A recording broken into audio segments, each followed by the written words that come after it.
Perkenalkan, nama saya Silviana Astika Borutarigan, NIM S1031201003 dari Prodi Ilmu Pemerintahan. Baiklah, pada kesempatan kali ini saya akan menjelaskan tentang lembaga eksekutif di Indonesia. Yang pertama, kita akan bahas tentang makna eksekutif. Eksekutif dilatar belakangi oleh sejarah trias politika, yaitu pemisahan atau pembagian kekuasaan. Dikenal 3 lembaga secara umum dalam sistem ketatanegaraan, yaitu eksekutif, yudikatif, dan legislatif. Tujuan dari pembagian atau pemisahan kekuasaan ini adalah agar tidak tercipta sentralisasi kekuasaan politik di suatu negara. Makna eksekutifnya yaitu lembaga yang menjalankan pemerintahan. Biasanya terdiri atas presiden atau perdana menteri bersama kabinetnya beserta unsur pendukungnya yaitu birokrasi. Penerapan trias politika dalam pemerintahan membuat kekuasaan penyelenggara negara tidak absolut karena terpilah menjadi beberapa lembaga yang saling mengawasi. Konsep trias politika dicetuskan oleh Montesquieu, yaitu teori pemisahan kekuasaan ini menyebutkan kekuasaan negara mesti dipisahkan menjadi beberapa bagian. Dengan pemisahan orang dan fungsinya menjadikan kekuasaan tidak mutlak dan memungkinkan di antara bagian saling bekerja sama. Kekuasaan yang diberikan absolut pada seseorang atau lembaga berpotensi terjadi penyalahgunaan dalam praktiknya. Trias politika menjadi sebuah langkah baik menjalankan sistem pemerintahan yang efektif. Ketiadaan kekuasaan absolut dapat mencegah penyalahgunaan wewenang yang merugikan negara dan rakyatnya.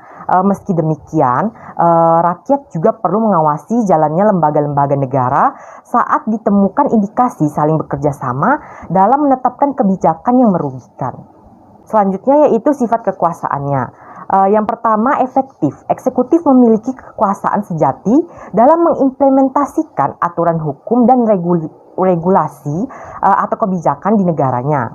Sifat kekuasaan ini terbagi dua, yaitu secara individu, misalnya Presiden USA, PM Inggris, dan secara kolektif, yaitu Kabinet Inggris dan Kabinet Jepang. Yang kedua, simbol eksekutif hanya memiliki kekuasaan simbolik di negaranya. Contohnya yaitu secara individu, Ratu Inggris, Kaisar Jepang, kemudian secara kolektifnya yaitu keluarga kerajaan Inggris. Kekuasaan eksekutif biasanya dipegang oleh badan eksekutif. Di negara demokratis, badan eksekutif biasanya terdiri atas kepala negara seperti raja atau presiden.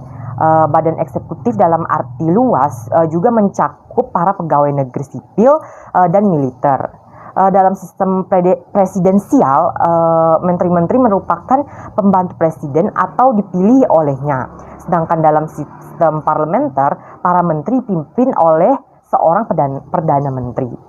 Yang selanjutnya yaitu tipe lembaga eksekutif terbagi menjadi dua, yakni yang pertama monarki herediter, yakni pemerintahan yang kepala negaranya dipilih berdasarkan keturunan. Contohnya adalah Inggris dengan dipilihnya kepala negara dari keluarga kerajaan.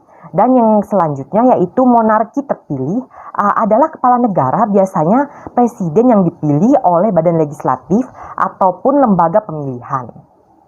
Kemudian sistem lembaga eksekutif terbagi menjadi dua, yakni sistem pemerintahan parlementer.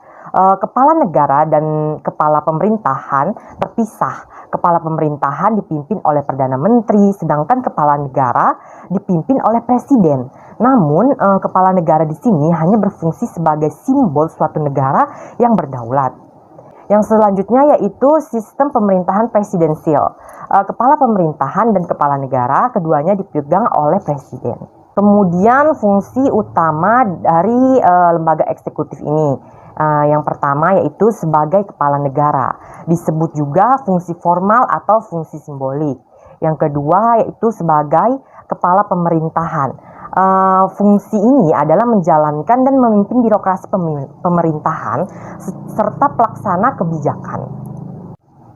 Sistem yang dijalankan dalam sistem parlementer yang pertama yaitu dipimpin oleh Perdana Menteri.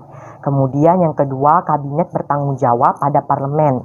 Kemudian yang ketiga, no term limit dan jabatan lebih tidak pasti karena parlemen dapat menjatuhkan kabinet pemerintahan. Yang keempat, penggabungan jabatan.